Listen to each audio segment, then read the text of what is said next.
Ora, boa tarde. Hoje estou aqui num sítio muito bonito, a ouvir os passarinhos debaixo de umas árvores, são uns plátanos, e trouxe comigo um livro, Os Contos Completos de Beatrix Potter. E aliás, já escolhi uma história daqui, que se chama A História do Coelhinho Casimiro, que é a história que vou ler hoje. É uma história escrita em 1904. Ora, uma bela manhã, estava um coelhinho sentado na beira de um carreiro, arrebitou as orelhas e ficou a escutar o trote, trote, trote, trote de um pônei. Pela estrada passava um cabriolé. A conduzi-lo vinha o Sr. Gregório e, sentado ao lado dele, a mulher com a sua melhor touca. Logo que os dois passaram, o coelhinho Casimiro deixou-se escorregar para a estrada e desatou a correr, ora saltando, ora pulando, para ir visitar os seus familiares que viviam num bosque, nas traseiras da horta do Sr. Gregório. Esse bosque estava repleto de tocas de coelho, e na mais arranjadinha delas todas, na que tinha a areia mais clarinha, viviam a tia e os primos do Casimiro, a Florinda, a Melinda, a Rabinho de Algodão e o Pedro. A velha senhora Coelho era viúva. Ganhava o seu sustento a tricotar luvas de lã de coelho, daquelas que têm dedos, e das outras que não têm, iguais a um par que certa vez comprei numa quermesse. Além disso, vendia ervas medicinais, e chá e alecrim. E ainda tabaco de coelho, que é aquilo que nós chamamos alfazema. O pequeno Casimiro não fazia grande questão de ver a tia, ao contrário. Ao contornar um abeto, por pouco não tropeçava na cabeça do seu primo Pedro. Ali sentado sozinho, envolto num lenço de assoar de algodão vermelho, o Pedro tinha um ar abatido. Pedro, sussurrou o pequeno Casimiro, onde está a tua roupa? É o espantalho da horta do Sr. Gregório que a tem, respondeu o Pedro, descrevendo em seguida o modo como fora perseguido pela horta, tendo de deixar para trás o casaco e os sapatos. O pequeno Casimiro sentou-se ao pé do primo e assegurou-lhe que o Sr. Gregório saíra num cabriolé acompanhado pela mulher e que de certeza que se demorariam o dia inteiro, pois ela levava a sua melhor touca. Tomara que chova, disse o Pedro. Então, vindo do interior da toca, fez-se ouvir a voz da velha senhora Coelho a chamar. Rabinho de algodão! Rabinho de algodão! Vai buscar a minha camomila! O Pedro disse que talvez ficasse mais bem disposto se fossem dar um passeio. E assim foram de mãos dadas e empoleiraram-se em cima do muro no fundo do bosque. Dali de cima conseguiam observar a horta do Sr. Gregório. Via-se perfeitamente o casaco e os sapatos do Pedro, a servirem de roupa para o espantalho, rematados com uma velha boina do Sr. Gregório. Se passo por debaixo da cancela, ficou a roupa toda estragada, disse então o pequeno Casimiro. A melhor maneira de entrar é descermos por aquela pereira. O Pedro atirou-se de cabeça, mas a queda não teve consequências, pois lá embaixo aguardava um canteiro com terra fofa que fora há pouco alisada com um ancio. Havia lá alfaces plantadas.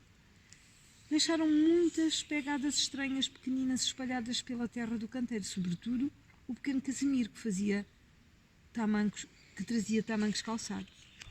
O pequeno Casimiro disse que a primeira coisa a fazer era recuperarem a roupa do Pedro, para assim poderem usar o lenço de assoar. Trataram então de tirá-la do espantalho. Estivera a chover durante a noite, pelo que os sapatos estavam molhados e o casaco parecia ter encolhido.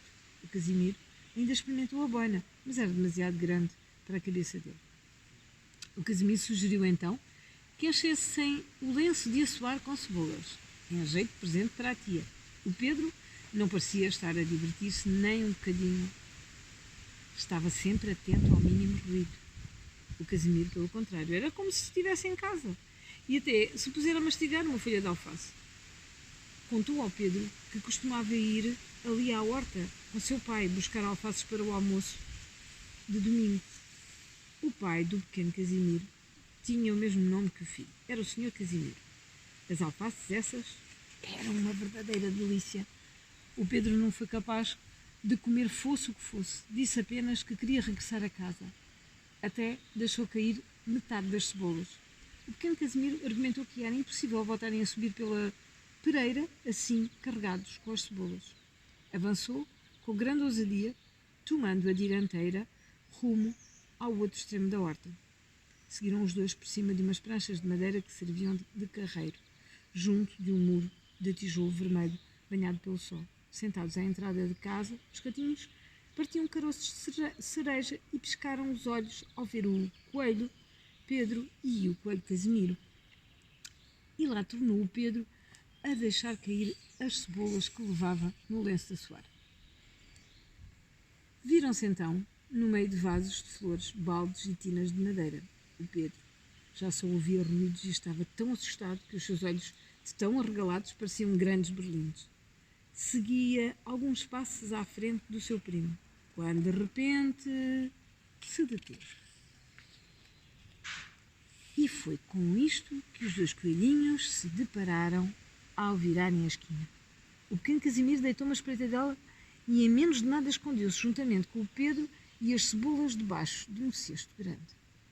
A gata levantou-se, espreguiçou-se e foi até junto do cesto, pondo-se a farejá-lo. Talvez tenha apreciado o cheiro das cebolas. Fosse como fosse, acabou por se deitar em cima do cesto. E ali ficou durante 5 horas. Não consigo fazer-vos o desenho do Pedro e do Casimiro debaixo do cesto, porque estava muito escuro lá dentro e porque o cheiro de cebolas era tremendo. Ainda para mais, elas fizeram o Pedro Coelho e o pequeno Casimiro chorar. O sol escondeu-se atrás das árvores do bosque e já a tarde se ia fazendo noite, mas não havia maneira de a gata sair de cima do cesto. Passado muito tempo, ouviu-se uns passinhos rápidos, tic-tic, tic-tic, e do topo do muro caíram pedacinhos de argamassa. A gata levantou-se, olhou e viu o senhor Casimiro a pavonear-se de um lado para o outro no cimo do muro. Estava a fumar tabaco de coelho num cachimbo e trazia uma pequena vara na mão. Andava à procura do filho. O senhor Casimiro não tinha uma opinião muito favorável em relação aos gatos. De repente, saltou do cimo do muro e precipitou-se sobre a gata, dando-lhe uma vergastada que a fez fugir de cima do cesto. Aos pontapés, correu com ela para a estufa e ainda lhe arrancou uma mão cheia de pelo. A gata ficou tão desnorteada que nem tentou arranhar para se defender. Depois de ter afugentado a gata para a estufa, o senhor Casimiro trancou a porta. Voltou então para junto do cesto e levantou e puxou o filho Casimiro pelas orelhas, açoitando-o com a vara. A seguir foi a vez do sobrinho Pedro. E depois pegou no lenço com as cebolas e foram-se os três embora da horta. Quando o senhor Gregório regressou, uma meia hora depois, mais tarde, reparou em várias coisas que o deixaram perplexo. Parecia que alguém tinha andado a passear na sua horta, com um par de tamancos calçados.